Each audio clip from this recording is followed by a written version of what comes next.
Bonjour à tous, bonjour Bénédicte. Bonjour. Alors, bienvenue à ce nouveau Café des Lyones. Bénédicte Poncet, vous êtes la directrice et la dirigeante, la personne qui a fondé le lieu où on se trouve. C'est un nouveau lieu, ça s'appelle le Mix Café. Oui. Et c'est le petit frère du Mix Coworking à Tassin-la-Lune. Tout à fait. Ouais. Alors, qu'est-ce que c'est le Mix Coworking? Alors, le Mix Coworking, c'est un lieu de rencontre, de partage, d'entraide pour des personnes en création d'entreprise, en recherche d'emploi, des entrepreneurs et des personnes en télétravail. C'est vrai que toutes les formes d'organisation du travail ces dernières années ont beaucoup modifié les façons de travailler et il y a beaucoup plus d'isolement.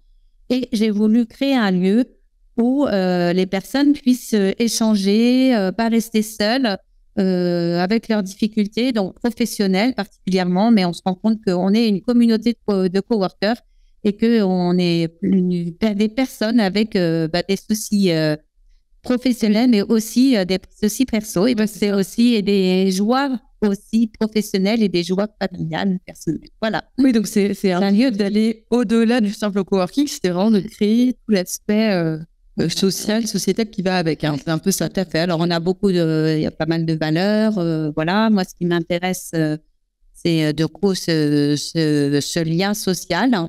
C'est aussi de pouvoir travailler près de chez soi, voilà, de perdre moins de temps dans les déplacements. C'est aussi de créer de l'entraide. Il y a aussi des valeurs d'essayer de faire attention à l'écologie, de mutualiser en fait des moyens. Ça peut être donc on n'a qu'une imprimante, 70 pour 70 entrepreneurs. Voilà, c'est des petites choses comme ça. On fait du compost. Voilà, on essaie aussi d'avoir des valeurs sociétales, de contribuer, et puis aussi beaucoup de partage de compétences, parce que chaque entrepreneur se met à son compte avec son expertise métier. Et puis, en tant qu'entrepreneur, il faut savoir vendre, il faut savoir communiquer, il faut savoir gérer son entreprise. Et donc, on essaie de partager ses compétences avec les autres pour que chacun puisse grandir et se développer. Alors, du coup, Bénédicte, je vous appelle à me poser la question, mais c'est la première question de l'émission. Est-ce que vous êtes une femme engagée? Et pour vous, ça veut dire quoi être une femme engagée? Alors, une femme engagée, pour moi, c'est une femme qui a des convictions et qui les met en action, voilà, dans un bien commun, pour le bien commun, pour la société. Et donc, mes convictions, c'était vraiment l'idée qu'il y a besoin de solidarité, qu'il y a besoin de lien social entre les personnes. Et donc, j'essaye, en tout cas, d'être une femme engagée et de créer du lien entre les personnes pour rompre l'isolement. Et alors, cet engagement, il se traduit comment au quotidien? Parce qu'il y a évidemment l'application professionnelle. Vous avez créé ce concept qui n'existait pas, qui est un petit ovni quand même au niveau lyonnais. Vous avez créé quelque chose qui n'existait pas jusqu'à présent. Et vous êtes aussi engagé dans d'autres activités. Vous êtes engagé dans le champ associatif. Oui, voilà. Alors, du coup, j'ai des engagements. Pour moi, mon engagement professionnel est quand même un engagement aussi très fort. Parce qu'il y a un lien, ce lien des retraites, etc., que je vous ai expliqué. Et puis après, j'ai d'autres engagements associatifs, parce que j'ai créé une association avec le Burkina Faso, parce que j'ai habité là-bas. Et je suis aussi engagée pas mal au niveau de jeunes. D'accord. Et au niveau d'engagement associatif dans le scoutisme aussi. Voilà. Et vous avez le temps de faire tout ça? Parce que c'est... Oui, je suis aussi maman de 4 enfants, voilà. Donc, du coup, voilà. D'accord. Non, mais c'est... Alors, les journées ne faisant que 24 heures. C'est quoi le secret pour faire tout ça? C'est un peu d'organisation, c'est de déléguer, c'est aussi... les choses se nourrissent aussi les unes les autres. Donc, j'ai pas l'impression d'être en tension.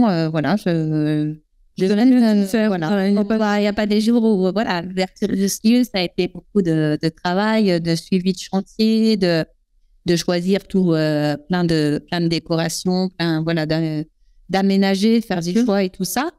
Mais si, j'ai des périodes d'énergie. Mais c'est vrai que quand je discute avec les entrepreneurs sur l'équilibre de la vie pro et de la vie perso, j'ai eu des périodes dans ma vie aussi où j'ai moins travaillé. Donc, c'est tout ça fait que je trouve qu'il faut qu'on regarde notre équilibre pas seulement à une échelle de temps actuelle, mais aussi dans sa vie. Il y a des périodes où on travaille moins, des périodes où on travaille plus. Il y a des fois où on est plus engagé au niveau associatif, des fois plus engagé au niveau professionnel. Des fois, j'ai été peut-être plus maman. Voilà, mes enfants ont grandi, donc voilà, ça bouge. Donc, on a le droit de s'adapter. On a voilà, le droit de... c'est ça. Et puis, c'est besoin aussi, de sa fatigue. Voilà, moi, j'avais envie d'avoir un nouveau projet, donc ça m'a donné des ailes. Et alors, quand on parle de la notion de la place des femmes dans le débat public, dans la société, leur place dans la société, vous pensez qu'elles sont suffisamment présentes aujourd'hui, les femmes, dans notre espace, dans notre secteur économique, dans la société? Oui. Ben, elles ont des... il y a moi, j'ai travaillé avant dans le secteur médical, hein, donc c'est vrai que les chefs de service étaient beaucoup des hommes, voilà.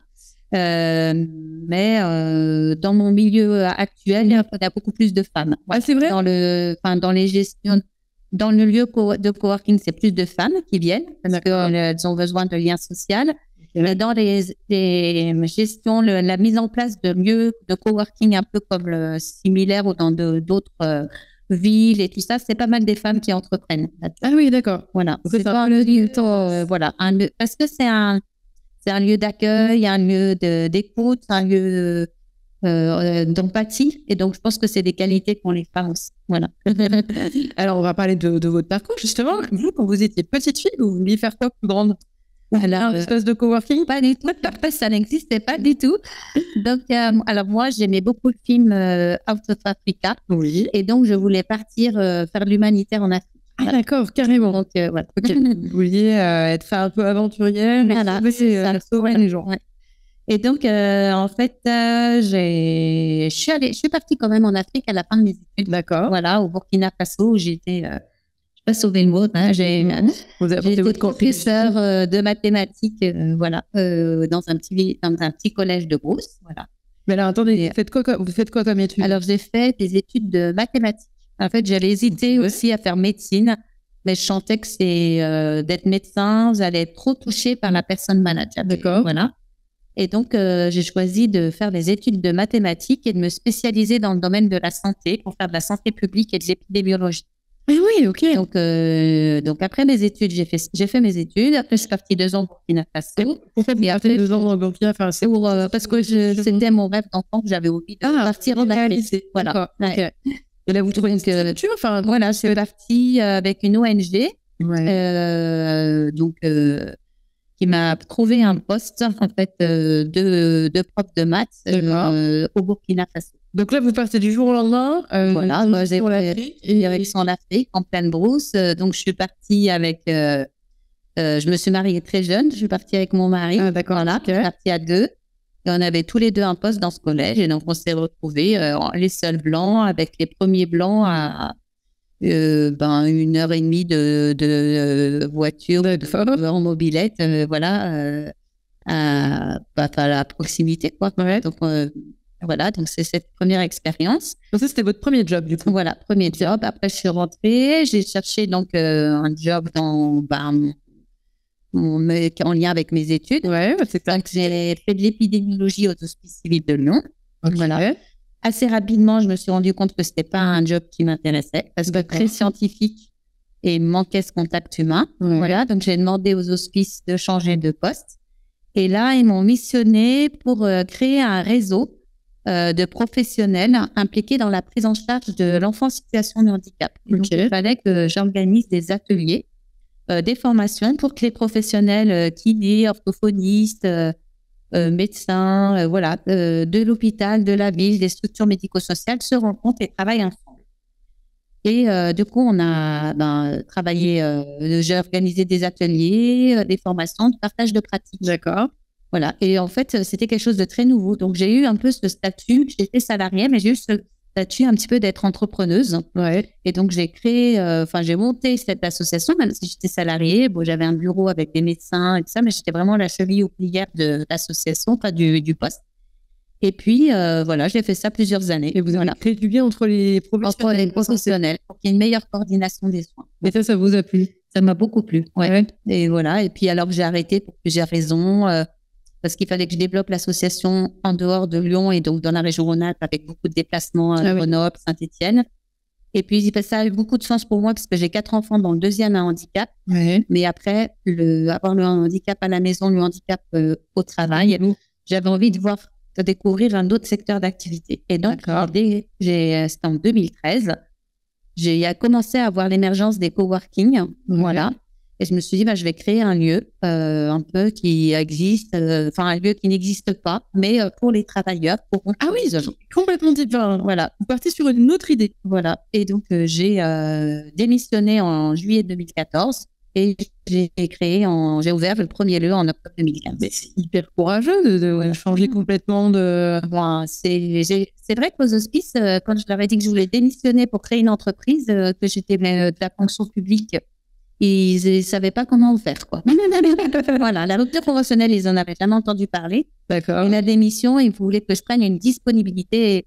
Ils voulaient pas que j'ai dû me battre un peu pour pouvoir démissionner. Qu'est-ce qui fait ce déclic? Est-ce qu'il y a quelque chose c'est un événement? C'est quelque chose qui... Ça me plaît d'entreprendre avec le poste d'avant où j'avais tout à créer. Voilà. D'accord, c'est la dynamique qui m'a plu. La volonté de poursuivre, mais vraiment en local, voilà, de ne plus avoir de déplacement, parce que je devais aller à Saint-Étienne et Grenoble. Je me disais, il y a bien quelqu'un sur place qui est capable de faire ça à Saint-Étienne et Grenoble, pourquoi je dois aller de Lyon? Voilà.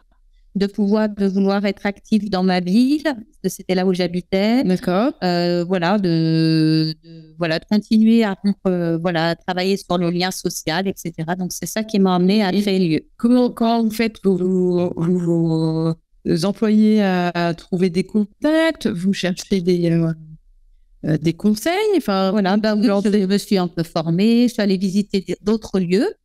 Qui avaient un peu la même idée, voilà. J'avais envie de le faire à ma façon, de le façonner comme j'avais envie, mais je suis allée visiter des lieux très différents aussi, des choses plus associatives, des cafés associatifs. Je suis allée visiter des lieux des lieux de coworking beaucoup plus gros. En fait, dans le coworking, il y a beaucoup de choses. Il y a aussi des gros centres immobiliers, des centres d'affaires qui appartiennent à des grands groupes. Il y a des petits coworking, des petits lieux un peu créés par des indépendants. Voilà, donc j'ai fait de la visite, j'ai tourné, je suis allée aussi à Paris, dans d'autres lieux. Et puis, petit à petit, j'ai créé, ce que j'avais envie d'offrir, l'offre que je voulais faire. Alors, donc, vous ouvrez ce premier rendez-vous, ce premier lieu, en octobre 2015. Donc, le Mix Coworking. Voilà. Donc, aujourd'hui, avec le recul, qu'est-ce qui a été le plus difficile? Ce qui a été le plus difficile, peut-être que ça a été très simple, je ne sais pas. Le plus difficile, ça a été au démarrage, le financement par les banques. D'accord. J'ai dû faire 12 rendez-vous bancaires. Ah oui. Et les banques refusaient tous de me prêter pour quelque chose, un concept qui était très nouveau, le coworking, qui n'existait très peu à l'époque. Donc, je n'avais pas de référence. Donc, avoir la confiance des banquiers. Parce qu'en fait, le lieu que j'avais trouvé, il était aussi à vendre. Et donc, les banques trouvaient que ça faisait trop de risques à la fois d'acheter des murs et de créer une activité. Donc, personne n'a voulu, aucune banque, après avoir fait 12 rendez-vous, n'a voulu personne pour le Ndigo.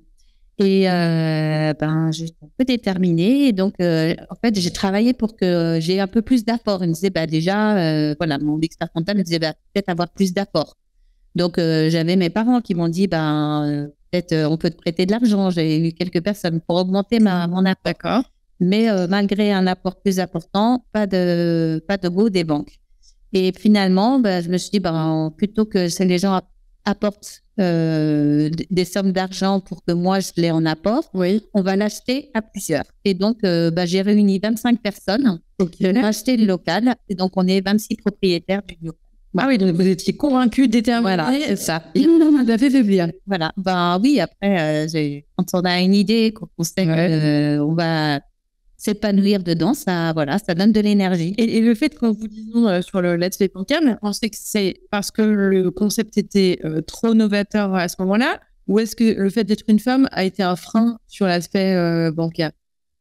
Je pense qu'il y avait fait, je pense que ça a joué d'être une femme quand même. Voilà, parce que c'était un emprunt. Le lieu plus l'activité, c'était un budget de 500 000 euros. Donc, c'était pas petit non plus. Voilà, c'était aussi, il y avait l'âge aussi. Peut-être que c'était la première fois que j'entreprenais. J'avais moins de 40 ans, donc peut-être que ça a joué un peu. Voilà. Et puis, je pense qu'il y avait le concept qui était nouveau. Après, on ne se fera jamais. Hein. Mais c'est vrai que, voilà, en tout cas, j'ai pas su leur montrer, voilà. Oui, mais finalement, vous avez trouvé un moyen. Voilà, c'est ça. Non, et vous n'avez pas contourné. Voilà, je pense qu'il y a toujours une façon de contourner, ça c'est sûr. C'est ça. Vous avez jamais eu le moment décourageant où vous êtes dit, je laisse tomber, on n'y arrivera pas. Voilà, il y avait des jours où je me disais, j'allais pas laisser tomber, mais j'allais peut-être changer de lieu ou trouver plus à la location. Voilà, mais là, il se trouvait que ce mieux était idéal et voilà. Après, j'avais un entourage qui m'a bien accompagnée, donc c'était chouette. Ah ouais, c'est important ça. Ça, c'est important le conjoint, voilà, comme je disais, mes parents aussi m'ont soutenu, donc voilà, c'est important. Ouais. Donc aujourd'hui, vous n'êtes pas arrêté dans le chemin, vous avez continué, vous avez un deuxième lieu qui est un petit peu différent. Oui, voilà, donc l'idée c'est de créer un lieu complémentaire. Au Mix Coworking, on est sur un lieu chaleureux, il y en a un poêle à bois, voilà, et puis j'ai une opportunité pour un nouveau local. Voilà, et donc je me suis dit, peut-être qu'on peut créer une ambiance complémentaire. C'est-à-dire que, voilà, dans le premier lieu, c'est plutôt une ambiance studieuse. Voilà, on téléphone pas, on a besoin de se concentrer. On a des lieux pour téléphoner, il y a des lieux pour échanger, faire une pause, déjeuner à midi.